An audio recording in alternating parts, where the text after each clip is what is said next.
morning, good afternoon, good evening, whatever part of the world you're in. Been a week since I put up a post. I apologize for that. I've been busy with work and had some other challenges that I won't get into. But today I want to talk about why do we self-sabotage ourselves? How many times have you had an opportunity that you didn't seize because maybe it was fear, maybe it was insecurity, maybe you didn't believe that you had the mettle, maybe you didn't believe that you had the skills or the ability to see it through, or maybe you were just plain afraid of success. That's coming up.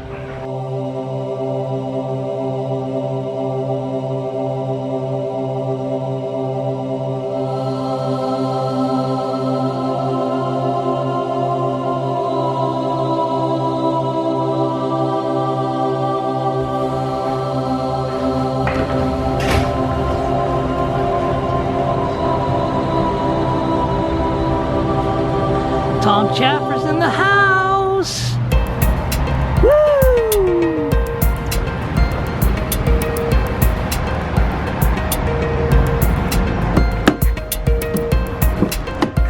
Hello to you, sir. Green light. Thanks.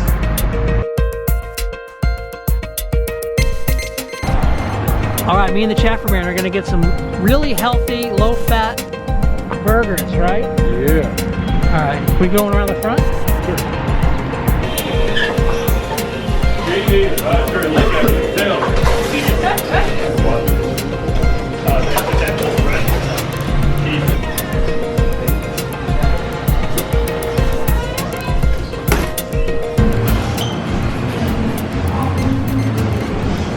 We're at, I don't know the name of this place, hang on.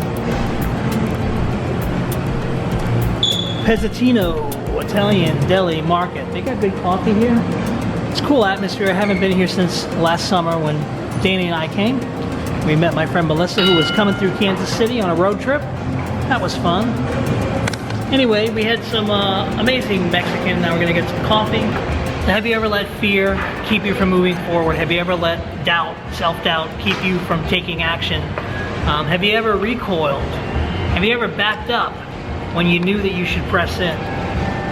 Why do we do that? Why do we allow thoughts, fear, self-doubt to keep us from moving forward? You know, something that I've learned about fear is that in pretty much every scenario, most of the stuff that I was afraid of was unfounded. Like, you know, I had these beliefs about a situation, I had these fears, I had these worries, I had these concerns, and what happens is once I get through it and I'm on the other side, I look back and I go, man, that was nothing like I imagined. You know, I always tell people, I believe that the world really isn't hostile to you. I believe your thoughts are hostile. I believe that it's the way we process things and the stuff that we meditate on and the things that we think that are actually hostile. And I also believe that, you know, the things that we're thinking and the things that we're saying are bringing stuff into our experience. So if we have hostile thoughts, then we're getting hostile experiences. This is why I really have done a lot of work in my life on staying positive, and I try never to make negative confessions. Sometimes I still do. Sometimes I catch myself. But I really believe that, you know, we've got to be, people say, is the glass half full or is the glass half empty? I always joke, I say, man, it's not either or, it's full, it's full. It's half full with water and then it's half full with air, right? We've got to look on the bright side of every situation, and we've got to start training our minds to expect miracles, training our minds to expect good things to happen. You know, so many times we get caught with our pants down, like a situation comes out of left field. A curveball gets thrown into our plans and a bad thing happens. Maybe somebody has an accident. Maybe somebody in your life passes away. Maybe you have an unexpected calamity where that requires money that you weren't counting on. You know, you had money slated to go over here and all of a sudden you had a calamity happen and the money you had slated to go over here went there. We do get, bad things do happen and things come out of left field. But I believe that if we train our minds and we stop having these hostile thoughts, we expect good things, we expect miraculous things, we expect big things. I believe we can get curveballs, we can get happy accidents, we can get beautiful surprises where incredible, amazing situations arise that we couldn't have counted on, but they're good things that happen, not bad things. Like, you can find money out of nowhere. Like a situation can open up that you weren't counting on because of all of your positive thoughts. And of course, having faith in the Lord. And of course, praying hard and believing God and standing on God's promises. You know, I believe there's a perfect plan for everyone's life. God has a perfect plan, and when we're walking in His will, we're on the perfect path. That said, He's in the business of taking ashes and turning them into beauty. And man, our thoughts are hostile. So if you're one of these people that has struggled, if you're one of these people that has let fear keep you from moving forward, if you're one of these people that knew in a situation that you were supposed to press in, but instead you recoil, man, don't beat yourself up about it. But you've got to start training your mind to expect for better. Raise your standard and raise your game. Raise what you expect. Raise what you want to experience. And then don't settle for less. We've got to, when these hostile thoughts come, when these thoughts of doom and gloom, these thoughts of worry. You know, I learned from one of my early mentors, he said, worrying is praying for the thing that you don't want. Why would we spend any time meditating on what we don't want to happen? Why would we spend any time meditating on doom and gloom when we can be so solution focused instead of problem focused? So I want to encourage you, ladies and gentlemen, if you've got fearful thoughts, you've got to ask yourself, how much is reality of what you're fearing? Look, we all get pressed in life. We have deadlines we have to meet. The rent is due, the bills are due. We have deadlines we need money for. We have deadlines where we need to accomplish this or that. And those things are real. And we've got to meet those, you know, so it's one thing to be concerned about a situation. It's another thing to be worried. It's another thing to be afraid. It's another thing to be driven by fear. Don't you want to be motivated by inspiration? Don't you want to be motivated by good things happening and not driven by fear or not motivated by doom and gloom? You know, so much in marketing, we do these things, we call it a fear of loss campaign, where we want to try to motivate someone to take action now because they might lose something. And sometimes I think like we're motivated in our lives the same way. Like we only do things in our lives, we only do the painful things when we're about to lose a situation, when we get all the way to the bad place, and then we muster up the courage, we muster up the strength, and we go, oh man, now I really got to deal with this. And I just, you know, don't you want to wake up with passion and inspiration? Don't you want to be driven and motivated by vision and not motivated by fear of loss or by fear of a situation going sideways? I got a story for you that I want to share. This guy walks in to an old-time malt shop, like one of those malt shops from the 50s. It's like a little drugstore, kind of a malt shop place. And he's passing through town. He's in one of these old towns that time forgot. And he's just thirsty. He wants to go up and buy himself a soda. He walks up to the shopkeeper, and as he's heading up to the counter, he sees this dog.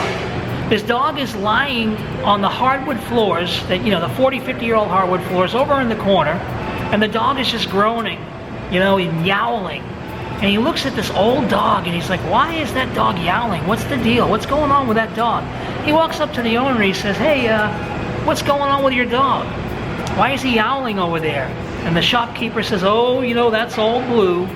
He just must be lying on one of those nails coming up from the boards because the floor is so old. And the guy says, well, why doesn't he move? And the shopkeeper says, well, it must just not hurt enough. And so many of us are going through our life experiencing pain, but the pain isn't great enough to force us out of our comfort zone. It's like we've accepted status quo, we've accepted the pain, and we go, well, this pain hurts, but it doesn't hurt as bad as changing, right? It doesn't hurt as bad as doing the things I know I need to be doing to get me to my shiny, happy vision. And this is, I think, what happens with the masses. I think many of us on planet Earth are just kind of slogging through our lives with no inspiration, when I believe there's abundance, there's excitement, there is a life of overcoming and a life of design waiting for all of us that dare to go out and get it. And we've got to kill the negative self-talk, and we've got to kill all of the hostile thoughts that are entering our mind, because in most cases, they're just not true. They're not reality. It's like saying, you know, I want to go to the mall and do some shopping, but if I go to the mall, a serial killer could target me, follow me home, break into my house when I'm sleeping, and chop me up into pieces. Now that could happen. I suppose it probably has happened. But it's very unlikely that in your life a serial killer is going to follow you home. But those hostile thoughts could keep you from having a beautiful experience at the mall. So we really got to get our stinking thinking in check, and we've got to stop sabotaging ourselves with all these fear-based mindsets and all of the negative self-talk. And when we start doing that, and when we start hanging around with people that are upwardly mobile, people that are going places, people that are positive, people that have already been places we want to go, that's when we start to get the mindware update. You know, it's like there's a loop in your head. You can change the loop in your head, just like feelings are not static. Feelings can come and go, and you can decide how you feel today. You can choose to be negged out, or you can choose to be positive. It all happens in the space between your ears. So let me encourage you, ladies and gentlemen, if you're dealing with hostile thoughts, just change the loop. Go for a walk, get alone in nature, get back connected to your roots. Find the things that bring you passion, find the things that bring you joy, find the things that get you connected, bring you peace of mind, and do those things so you can eradicate all of the negative self-talk and those hostile thoughts. I want to know what you guys think. Go ahead and leave your comments below. If you're getting any fruit from these talks, please subscribe to the channel and visit me at tomcellie.me/subscribe. If you're in business, you need leads, my gift to you, 30 sources to get leads today, absolutely free. Just give me your best email and then confirm it, and I'll whiz that off to you. And until next time, this is Tom Cellie saying live well, love well, and God bless.